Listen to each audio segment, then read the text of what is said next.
This is The Healthy Healer, where true voice is your medicine. This is where we help doctors and other healers navigate through the challenging times by learning from the best minds in the healing industry.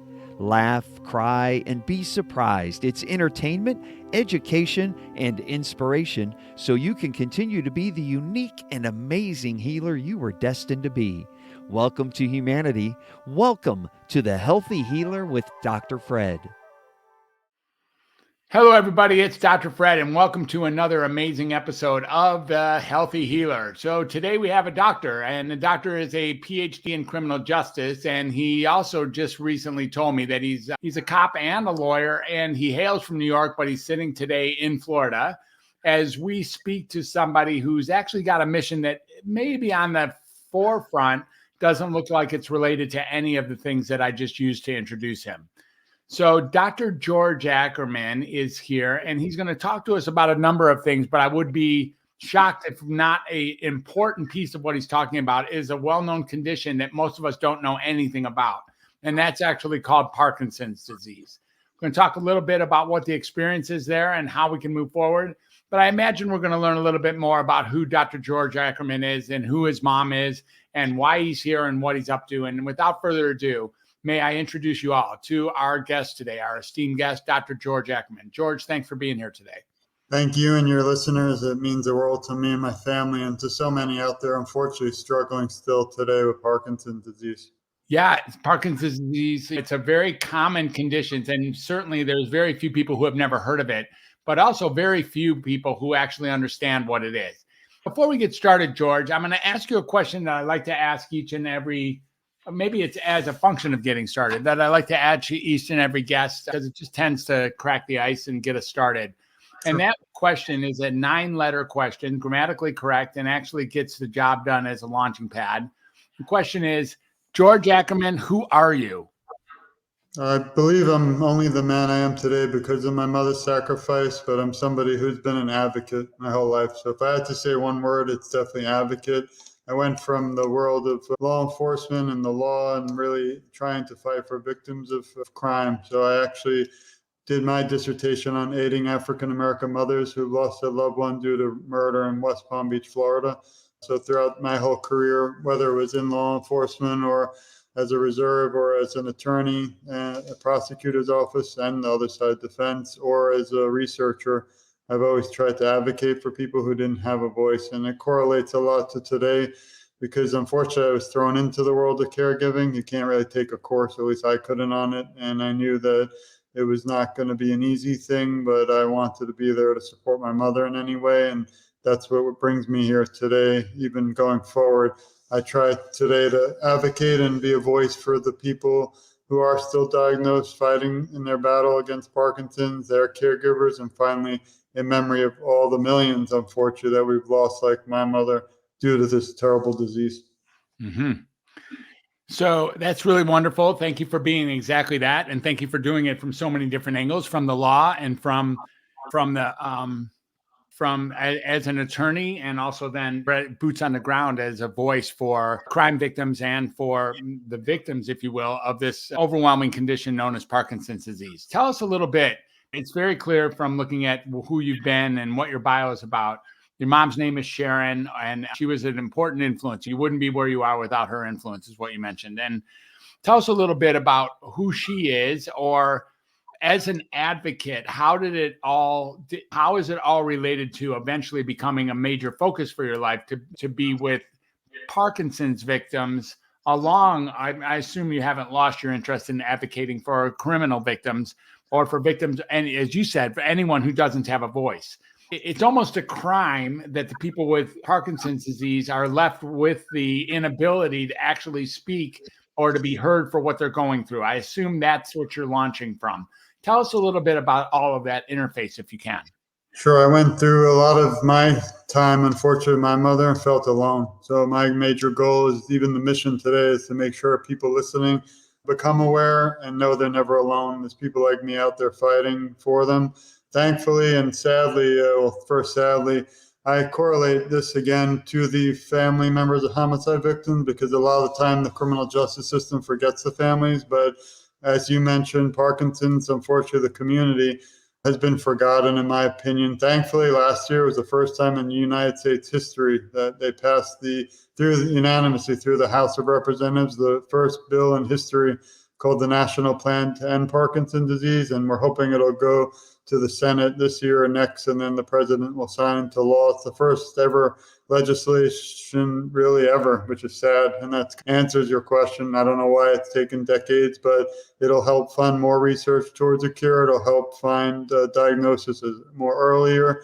It'll also reach different populations who might not even know what Parkinson's is, or awareness. And it also helped those people diagnose. I didn't have that, unfortunately, when my mother was struggling. We didn't really know where to turn or who to turn to if there was anyone. So that's why, it brings us here today. Unfortunately, it's the fastest growing neurological disorder in the world. So it's not just the U.S. We have approximately 1 million people in the U.S. I was shocked to find out just a year ago there's about 10 million in the world. And I decided a year ago it wasn't just about me and my mother's journey anymore. It was about everybody. And I started togetherforsharon.com. If we get to it, really just, it's all free. There's no charges. I don't want money for any of this. I just want a cure. But I've interviewed 600 people around the world, from Africa to India to Spain, France, Italy, you name it. I've probably met with someone, put all the interviews on the web completely free. And every day I wake up, when I do want to give up because I'm burnt sometime or I have my own issues medically, I think of those still fighting and don't want them to ever have to go through what my mother and our family has. Now, it seems like what you're saying here is that your mother felt, or the thing to fight about, the thing to actually advocate for, is this sense of feeling alone, the sense of feeling unable to speak, of being unheard, of not being recognized for whatever limitations are there when one has Parkinson's disease. Some people, maybe we can spend a minute or two talking about Parkinson's disease and the faces and the physical responses that occur, but also the mental responses and what it's like to go through that condition. A lot of people think they know something about some of those central brain disorders, such as Huntington's disease, or maybe more likely Alzheimer's disease. Some of the things that come from the same space in the brain, or at least as far as I know, are hypothesized to come from a similar area. And I'd love to hear a little bit from you about what you've learned about what Parkinson's is and where it leaves its victim. We'll call them victims of this. You mentioned victims of criminal crimes, but is it right to call these people victims as well, who come down with Parkinson's? Nah, sometimes I heard of sufferers maybe, but I like to just say diagnosed, because I hate, not really stereotyping, but we're talking straight up reality. And that's what we brought up in New York. We don't make up stuff. So if that's one of the terms, then I'm definitely not the person to stop it. But it is something that, unfortunately, it's very difficult to find a cure right now. Every person is, unfortunately, again, treated differently. So what happened in my mother's journey and what her battle doesn't mean it will happen to every other individual Parkinson. What happens with them doesn't mean it'll happen with our journey. Unfortunately, Michael J. Fox is one of my heroes, but also a big advocate. He's raised over $2 billion for research. And unfortunately, a week or two ago, he was in a wheelchair, wheeled out into accept an award. So you can see what it can do to a person. It's really crippling. It takes time. It's not a disease that's quick. My mother had it for about 15 years. She had a little in the first few years. Her left arm was stiff. She couldn't really use it much, but didn't stop her debilitating her whole life until the last 4 years. She also had something called dystonia, which is the curling of the toes. The biggest problem with Parkinson's is it's really unshakable moving. So it's, if you look at Mr. Fox, he has external tremors, so tremors, and where somebody might have the freezing gait, where they literally might be walking and they just freeze. So it's so bad, the disease, that it can take someone away from their career. I have a friend who have become friends because of what I've learned and all the people I've met. His dream and love was really truck driving, and he had to give it up because he wasn't able to drive anymore. So it can take someone like my mother, who used to walk several miles a week, to move to the cane for 2 years, finally towards the last 4 years to the walker, then the wheelchair, and then bed bound. And to this day, we still aren't sure why, because they do say that you don't die of Parkinson's, you die with it. But my mother had no other medical conditions. So the last 4 years, we tried everything from 17 doctors to everything you could dream of. It wasn't even today, if I was sitting here with you, that I could have redone. So I have no regrets, except we didn't find a cure. But so those are some of the signs: the internal, external tremors, the freezing of the gait, the toes curling, and also eventually the loss of speech, like you mentioned, and even the ability to live independently. So Yeah, and the mass facies, I believe that's something that comes with it as well, right? yeah, that's unfortunately, there's just more and more, and not every single thing again occurs so quickly. It's slow progression. There are now techniques such as diet, they believe, and fitness 45 minutes a day that might slow the progression, but it never will end the disease, unfortunately. Yeah. Yeah, so we're looking for what sounds like one of the things we're fighting for, and one of the things the legislation brings on is this possibility of an intense focus on finding a cure, right? Like actually stopping it in its tracks, or even getting to it before it even occurs. It's a Yeah. neurodegenerative disorder, and it in midbrain, if I recall correctly. And what is it that you're hoping? What are some of the progress that is being made inside of the cure or treatments, or at least alleviation of symptoms? Yeah, this is history. So it's an honor, again, not just to talk to you today, but just to talk to you during this time period, because your viewers and yourself, I'm not sure what state you're in, but can reach out to your senators and please urge them urgently to support the national plan to end Parkinson's disease. I had the honor to interview United States Senator Rick Scott the other day. It'll be out soon, but on the national plan, and we really need everybody on board in order to have this pass.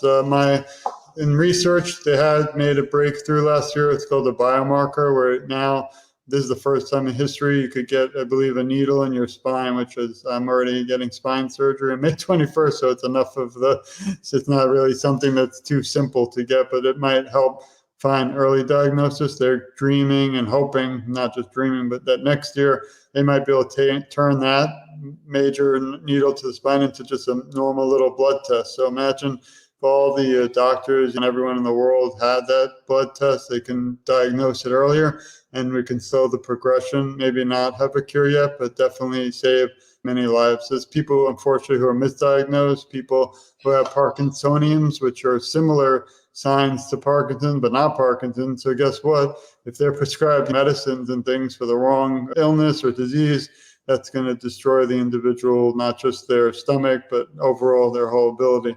My mother, the last 4 years, again, we tried everything, but she went to a special university for a trial. And that was the day that everything just went downhill.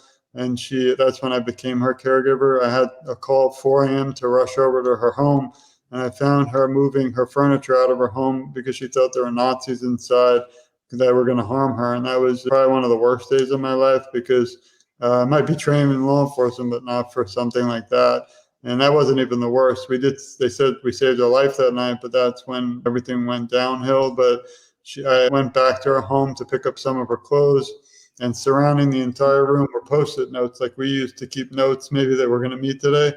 She had names of people on them and animals, and she would write which ones were there in reality and who wasn't. And that was like literally really the heartbreaking part of this all, just seeing that. I think late onset dementia started, and the delusions and hallucinations added to all the other Parkinson's were just tragic and devastating. And that's when I knew I had to sacrifice whatever I could now at that moment to help her and make her feel comfortable as much as I could. Mm-hmm. Yeah, so you speak to that. The idea of the Parkinsonian conditions, the extrapyramidal symptoms that sometimes antipsychotics are thought to initiate or propel forward.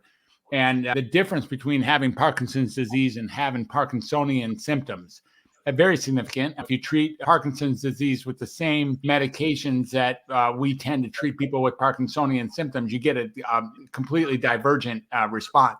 It's not the same condition at all, even though the symptom profiles look similar enough to be called Parkinsonian. One of the things I really am hearing here is that the devastating part of this for you was finding Sharon having psychological symptoms. In some ways, the physical symptoms were something you could almost deal with. But when the Nazis were in the house and furniture was being moved and the Post-it notes were talking about animals and people who were there who maybe weren't there from your perspective, this was something that was very troubling to your soul. And that was when you realized you needed to drop everything and become Sharon's son as an identity. Really, this was important to you to carry on, not only for Sharon, but now for the 10 million or people who have Parkinson's, that you're a Parkinson's advocate at that level. Now, it is the psychological conditions that sometimes go unstated. The idea, again, with all three of these conditions and with amyotrophic lateral sclerosis as well, like all four of the neurodegenerative conditions, that the psychiatric symptoms seem to be late onset, that we have late onset dementia, late onset psychosis associated with these conditions. And they're devastating when it occurs. Like that's when you're no longer talking to the person you thought you were talking to before. Tell us a little bit about that transition and how you knew on that day that you needed to drop all of the things that you were doing as an advocate, as a lawyer, as a police person. Like it was time now for you to focus all your energies on how Parkinson's was affecting your mom and the world around us. Yeah, my mother was very caring, independent. She was a school teacher and gave up a lot of, she had a master's degree. She sacrificed it all to take care of me and my brother. So like I said earlier, the second I knew it was going beyond me, that I had to be there for her. The other problem is I couldn't be there 24/7. I could be there maybe 20 hours a day. So we had to hire some kind, I don't call them caregivers, but a person really to make sure she didn't fall, because I didn't want that on top of all these other things. And we had to go through 20 companies, 100, they just weren't, they didn't know what Parkinson's was. That was frustrating. A lot of time, bringing back to your area of expertise, is she thought everybody was harming her at some point. She would cry to me. She would call me at all hours. We had to take away her phone at some point and a weapon, because I'm a cop, but I had trained her because she lived alone with a gun. So I had to remove the gun. I had to remove the phone. She called 911. So these were like, again, things that maybe you think of caregiving and you just think you maybe physically help the person, but this was going way beyond anything I could dream of. And worse than that is just seeing my mother suffer. Also, I have three children, her grandchildren. She loves going out Sunday morning and blowing bubbles with the backyard with her. And then at just a certain point, she just couldn't do it anymore. And I remember one Sunday I wrote in the book, it's really heartbreaking and sometimes even hard. I'm 6'2", 200 pounds, and sometimes I fall apart even talking about this stuff still, Sure. even 4 years later, because I'm still grieving. But so my mother was on her bed. I was there, and my daughter at the time was 7. And my mother just started hugging her quilt and her covers and saying how much she loved Brooke. And obviously she wasn't hugging Brooke, my daughter, she was hugging her cover. So she didn't understand or appreciate at that moment what was reality in that. And my daughter looked at me and just gave a kind of giggle. And then I looked back and I didn't know what to say. It's like literally, again, your area I love because it can explore this, but it's not even just a disease. It's the after effect. It's the caregivers. It's the family. It's your loved one. It's just almost like a web that you feel like you're almost stuck in, like the spiders got you and you just can't get out of it. And I never dreamt that she would pass away at the young age. To me, at 69, she had no medical issues her whole life. And we even went to a psychiatrist. She wasn't happy with me, but again, and if we get to the book, I went through so many stages from grief to anger myself to the Maslow's hierarchy. I almost broke the whole thing. And even today, I say grieving because I miss her. She was my best friend. Again, I'll get through this talk with you, and some days I'll go the next room, my wife, and just fall apart. And again, if we get to it, there's a reason there's a picture of the cover of the book, and I'll tell you if we have time. But the one thing I do want everyone to know is there is light from the darkness, and I've met some incredible people like you and your audience. I don't think this is just about a talk. It's a conversation that needs to continue, and I'll share this around the world forever. And we just have to keep fighting. If we just find one person today that listens to this, that now is aware, we've changed the world. And I'm so grateful again for you and all you do too. Yeah, thank you so much. It's a pleasure, and I appreciate having you on the show. And I want to talk a little bit about the book. I know it's important to you. I've read some books or even heard about some people who have written about the whole idea of ending Parkinson's disease. I believe there's a couple different programs out there, and people who say it's preventable even. I mean, people who say that with proper practices or proper models, you can actually prevent it once you know that it's coming, or even like you and me who don't have any symptoms of Parkinson's can prevent it with practices. What are the practices, if there are any? And do you hold any faith or high hopes in some of the practices that can actually prevent a condition prior to its arrival? I really enjoy your questions because it makes individuals think more, because that's important. But actually, Dr. Ray Dorsey, he wrote one. He's one of the. I actually interviewed him recently. He's endorsed my book, which I love. He's a great guy. He was telling me too. Sometimes they think it's controversial because he thinks that it's caused. And again, we don't know genetics. We don't know. We don't know a lot about it, why you get it. But I do agree with him in the way that I think it's environment, because my mother had a nice home in Boca Raton, Florida for 20 years, but over the years, she didn't really, I don't know if she knew how to take care of it, but she had termites, she had mold. So all the weird things that people came out to spray, who knows? He believes that you can, again, pick up his book to learn more. He's more of, again, a neurologist and expert in the medicine. I'm not, I only play one on TV.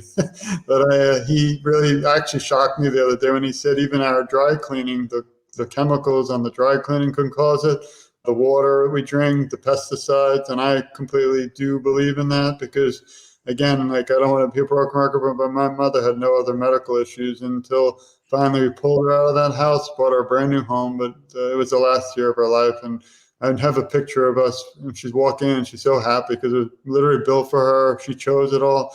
She never really got a chance to enjoy it, but I wish I had the money and the time and pulled her out of that house 20 years earlier.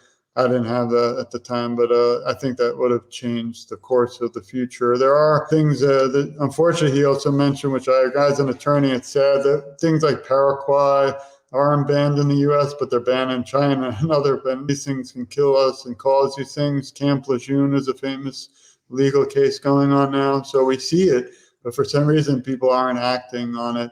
He said if you eat good and it's expensive, he said, which is not easy for everyone, but to eat positively, more nutrition, more the diet, have maybe the water filter, which I keep wanting to look into. I haven't. So you have to put these as a priority. There are a lot of things out there. Again, there's no cure. It's his statement. I don't believe that, or I don't know. I'm not a doctor. He said you can, like you mentioned, not stop it, but deter it maybe. So again, that would be something everyone would have to look more about, the medical doctors. But I'm a strong believer she must have had it from environment, because there's no other cause I could believe or see. Yeah. Yeah. Do you separate it out from the other midbrain conditions, like specifically Huntington's disease and Alzheimer's disease, that appear to have very similar like characteristics, as well as ALS for that matter, where you can posthumously, anyways, and an autopsy actually see what it was that was causing the symptoms that eventually surfaced?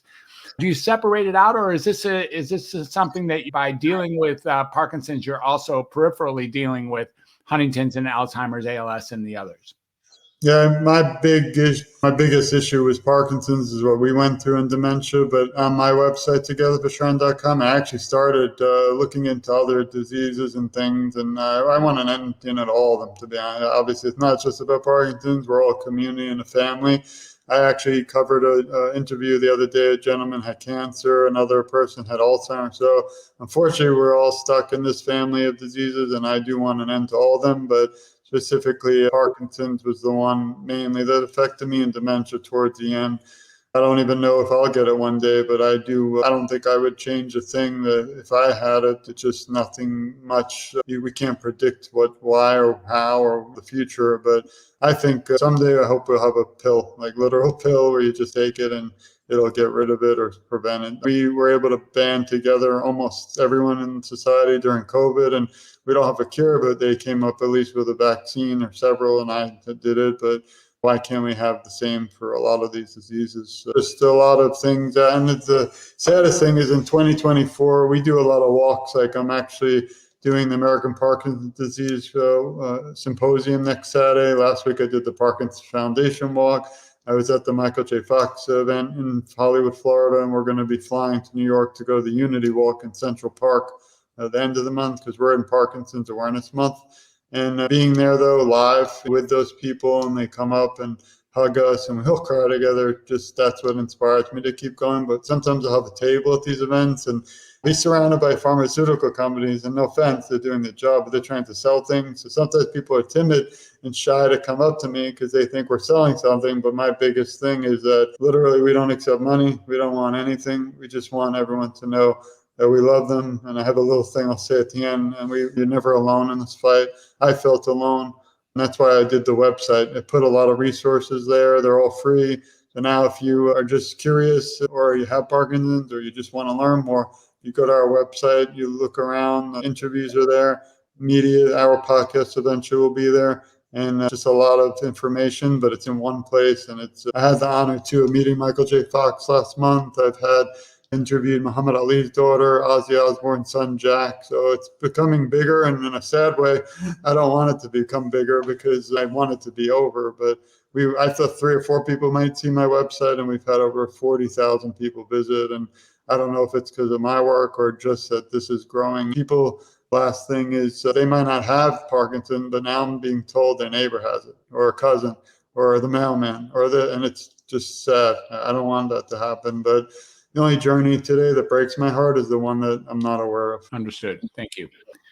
Yeah, tell us a little bit. I know this book is really important to you, and you got the time to pen it and to author it, and now to actually promote it as who you are and who your mom was for you, and what you stand for, the cure for Parkinson's, and ways that we can deal with this devastating condition that leaves the people around the person even sometimes more devastated than the person themselves. It sounds like, for instance, when your mom is hugging the blanket, she's not really even noticing her suffering at that point. You're suffering along with your daughter as you watch your mom be delusional, or at least think she's hugging her granddaughter when she's not.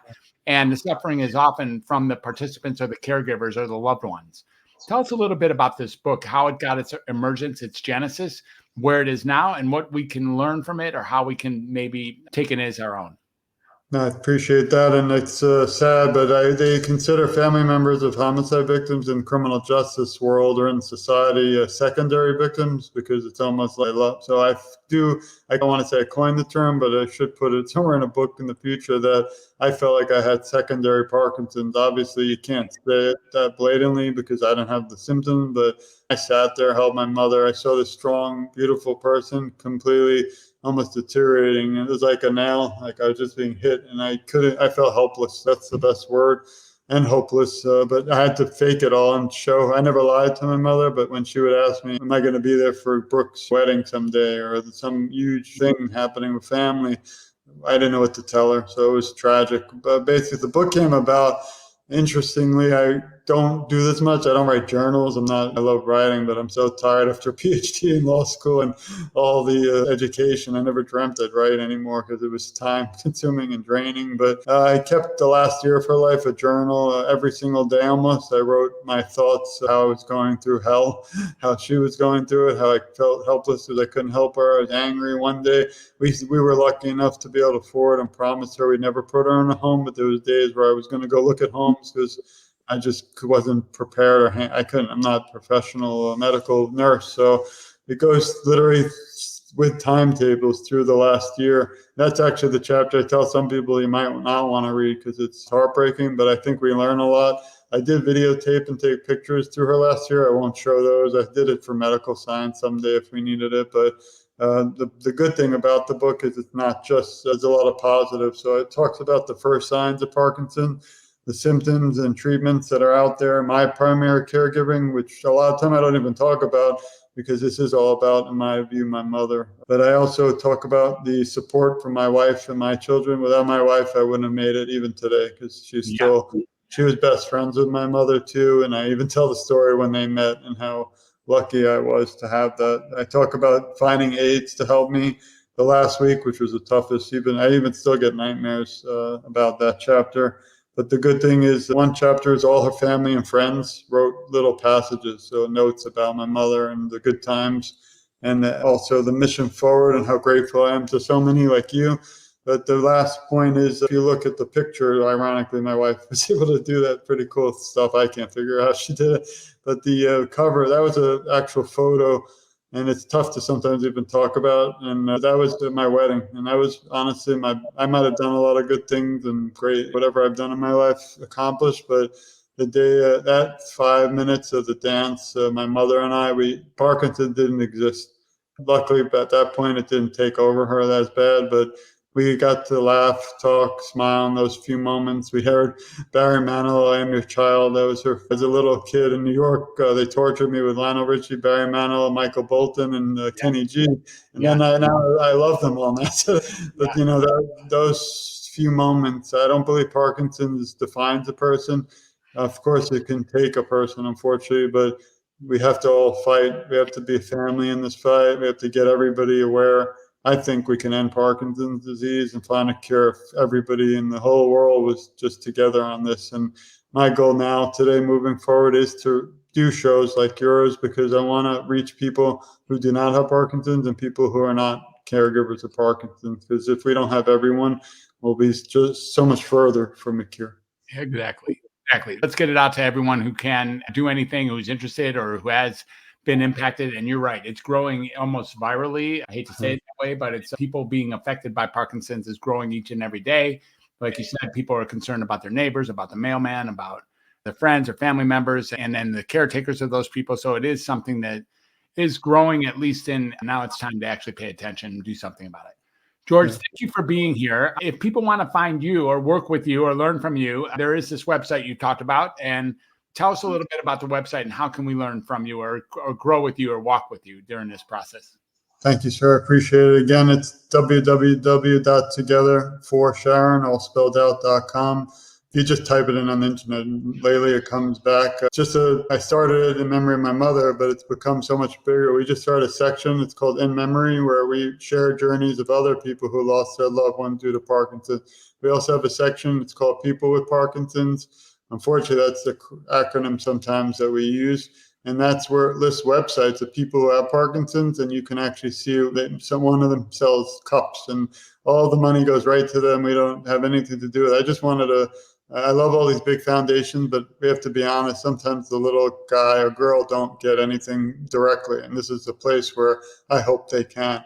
Also, it has the interviews I've done, and I'm going to be working on a lot more. I have 4 books coming out. They're all the interviews will be in those books, and then working on a children's book, because I struggle today to even understand Parkinson's and tell it to the children. Also, a book, a follow-up to this one, which might be more controversial, because I don't have Parkinson's and I'm no longer caring for someone alive. But there's a third choice, a third category, people like me and people who lost a loved one. And a lot of time I feel we're forgotten from the conversation, sadly.